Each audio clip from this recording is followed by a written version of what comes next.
Սիրելի հայրենակիցներ, սիրելի երկրպագուներ, մի տարի 3 ամիս առաջ ես իմ տեխնացուի դրել ֆուտբոլի ֆեդերացիայի նախագահի ընտրություններում, իմանալով, որ 1% շանս չունեմ։ Այսքան ժամանակ լրել եմ, բայց էլ չեմ լրելու, որովհետև դուք մեր ֆուտբոլը քանդում եք։ Այդ վաղտ ինձ ասել են, Օզբիլիզը չունի մենեջերի փորձ, բայց հենց այդ հատվածում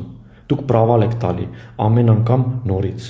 որ ֆուտբոլի խաղից չեք հասկանում, դա բոլորին պարզ է, բայց դուք մենեջերի հատվածն էլ չեք տիրապետում։ Դուք ծախողել եք կառավարման, կազմակերպչական, իրավաբանական, ֆինանսական և լրատվական մասերով։ Ամենը վատն այն է, որ հույսն ու հավատն է մարում։ Ֆուտբոլում կարող ես հաղթել և պարտվել, բայց այս պարտությունը ուղղակի արդյունքն է այն ամենի, ինչ արդեն երկար ժամանակ կատարվում է մեր հայկական ֆուտբոլում։ Ժամանակն է գիտակցելու և փոփոխություններ անելու։